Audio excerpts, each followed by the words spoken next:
Hello friends, आज हम देखेंगे बीएड फर्स्ट सेमेस्टर में फाइल्स कैसे बनाते हैं। मतलब फाइल्स में क्या होता है, उसका कंटेंट। देखिए, ये फर्स्ट है ईपीसी पाठन का परावर्तन, जिसमें महात्मा गांधी का है। पहले देखेंगे फ्रंट पेज कैसे बनाएं, जो सिंपल हो, इफेक्टिव हो। ज़्यादा कुछ बनाने का मतलब है नहीं।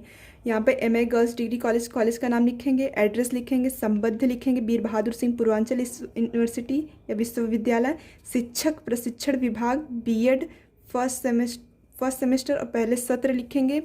फिर ईपीसी फर्स्ट पाठन का परावर्तन महात्मा गांधी, यहाँ पे जमाकर्ता का नाम और रोल नंबर, और यहाँ पे प्राप्तकर्ता यानी कि जिसे जमा करना है। और फिर गांधी जी का एक हाथ से स्केच बनाएंगे। निकलवाना चाहें तो निकलवा सकते हैं, लेकिन ज़्यादा हाथ से इफेक्टिव होता है। फिर गांधी जी का जीवन परिचय। आप लोग इसका स्क्रीनशॉट ले सकते हैं, या तो मतलब गांधी जी के जीवन परिचय में जीवन, जन्म कब हुआ था, मृत्यु कब हुआ था, माता का नाम क्या है, पिता का नाम क्या है, और वाइफ का नाम क्या है, कहाँ पे प्रारंभिक शिक्षा हुई, और उन्हें कौन सी उपाधि दी गई। बस जीवन परिचय में इतना ही रहेगा, ज़्यादा कुछ लिखने का मतलब नहीं है। एक पेज में सबमिट हो जाना चाहिए। गांधी जी का जीवन दर्शन, इसका भी आप लोग स्क्रीनशॉट ले सकते हैं। देखिए, एक सिंपल सा फिगर बनाएंगे, इफेक्टिव।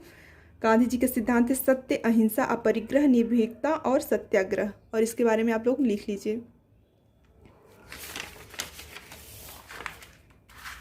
गांधी जी का शिक्षा दर्शन।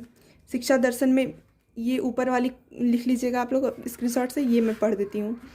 पहला है, शिक्षा द्वारा बालक की शारीरिक, मानसिक, चारित्रिक क्षमताओं का विकास किया जाए। राष्ट्रीय स्तर पर 7 से 14 वर्ष की आयु के बच्चों की अनिवार्य एवं निःशुल्क शिक्षा देनी चाहिए। और तीसरा है, शिक्षा का माध्यम मातृभाषा हो। प्रजातांत्रिक मूल्यों की स्थापना कर बालक में आदर्श नागरिकता का विकास शिक्षा द्वारा ही संभव है। और चौथा है, शिक्षा सत्य, अहिंसा और आध्यात्मिक मूल्यों पर आधारित होनी चाहिए। पांचवा है, शिक्षा को उत्पादन में जोड़ना चाहिए ताकि बालक में श्रम के प्रति निष्ठा एवं आत्मनिर्भरता का भाव पैदा हो सके। और छठवां है, शिक्षा को हस्तकला, व्यायाम से जोड़ना चाहिए।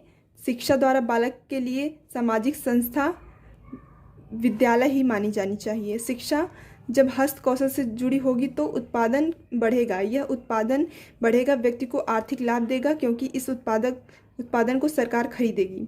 और गांधी जी के शिक्षा का अर्थ, गांधी जी के अनुसार, ये आप लोग स्क्रीनशॉट ले सकते हैं। और ये इसमें है, मेन इसका ये पार्ट है, साक्षरता न तो शिक्षा का अंत है, न शिक्षा का प्रारंभ। यह केवल एक साधन है जिसके द्वारा पुरुष तथा स्त्रियों को शिक्षित किया जाता है। और सच्ची शिक्षा वही है जो बालक को आध्यात्मिक, मानसिक एवं शारीरिक शक्तियों को व्यक्त और प्रोत्साहित करे।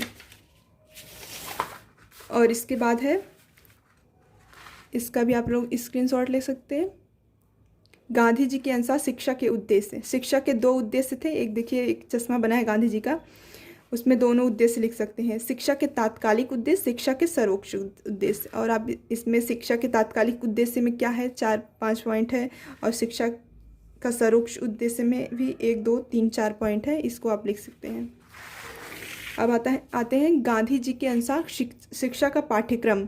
शिक्षा का पाठ्यक्रम क्या होना चाहिए जिससे कि बालक का सर्वांगीण विकास हो।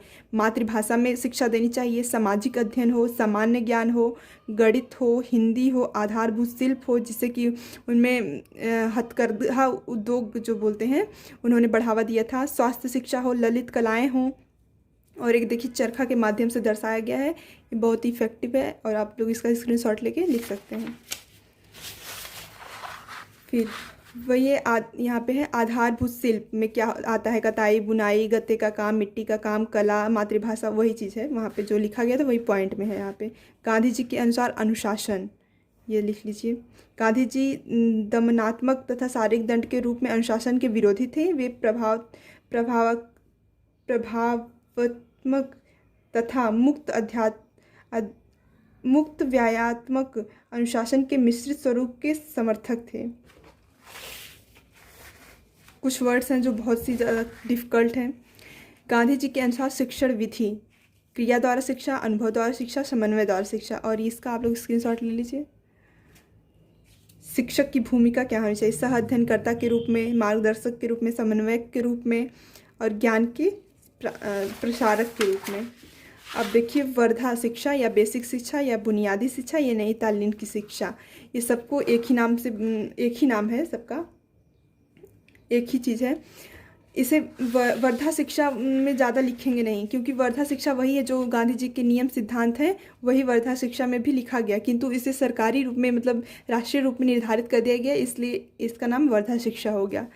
वर्धा शिक्षा सम्मेलन कब हुआ, कहाँ हुआ, किसके माध्यम से हुआ, यही सब है। आप लोग इसका स्क्रीनशॉट ले लीजिएगा।